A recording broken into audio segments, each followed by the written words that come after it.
வரலாற்றில் சிலப்பதிகாரம் ஒரு மணிமகுடம். அதில் கோவலன் கண்ணகி கதைதான் தியாகத்தின் உச்சம். ஆனால் அந்தக் காப்பியத்தின் நிழலில் மறைக்கப்பட்ட ஒரு கதாபாத்திரம் உண்டு.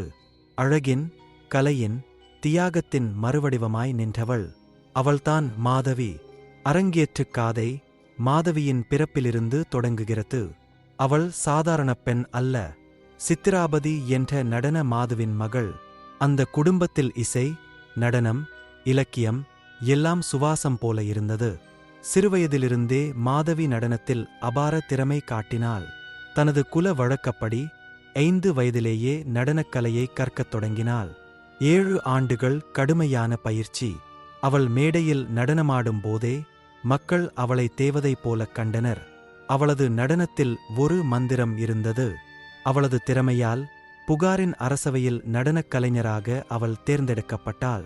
12 வயதில் அவள் அரங்கேற்றம் நிகழ்ந்தது.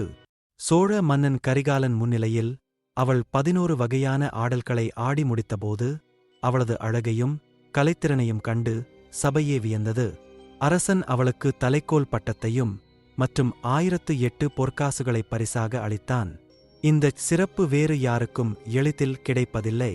போர் வெற்றியைக் குறிக்கும் அல்லியம் முதல் கொடிய அரக்கர்களை வென்றழிக்கும் கொடுகொட்டி வரை ஒவ்வொரு அசைவிலும் அவள் வெளிப்படுத்திய நுட்பமும் நேர்த்தியும் அவளது கலைத்தொழிலுக்கு அவள் அளித்த கௌரவத்தை உலகுக்கு உணர்த்தியது.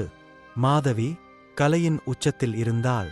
நாட்டிய அரங்கில் மாதவியின் அழகிலும் அசாத்தியத் திறமையிலும் மயங்கிய வணிகன் கோவலன் மிகப்பெரிய பொருட்செலவு செய்து அவளை தன் இல்லத்திற்கு அழைத்துச் சென்றான்.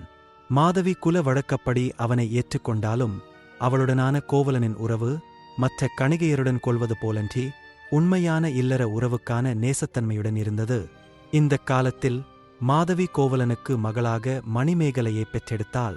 அவள் கோவலனை தன் கணவனாகவே மனதளவில் ஏற்று ஒரு கண்ணியமான பந்தத்தை உருவாக்க முயன்றாள். ஆனால் விதி விளையாடியது. காவிரி பூம்பட்டினத்தின் இந்திர விழாவின் போது கடற்கரையில் கோவலனும் மாதவியும் யாழ் இசைத்துப் பாடுகிறார்கள்.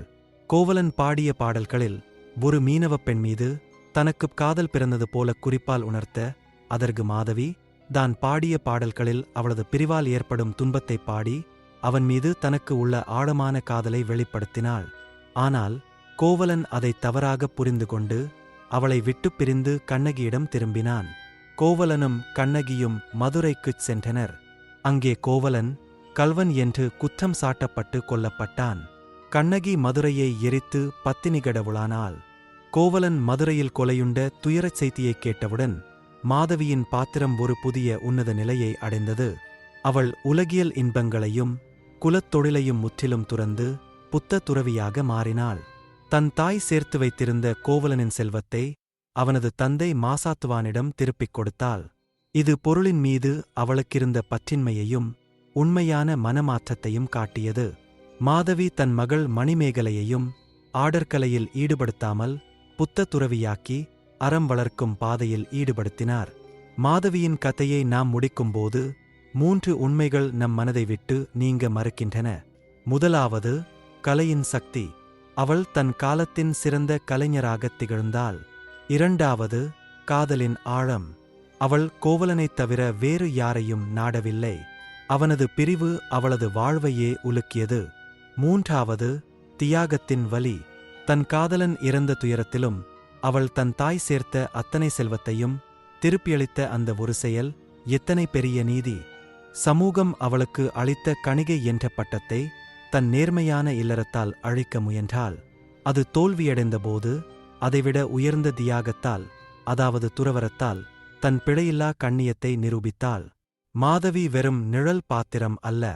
அவள் கலை, காதல், தியாகம் ஆகிய 3 தூண்களால் நிலைநிறுத்தப்பட்ட தனிச்சிறகுள்ள காவியம்.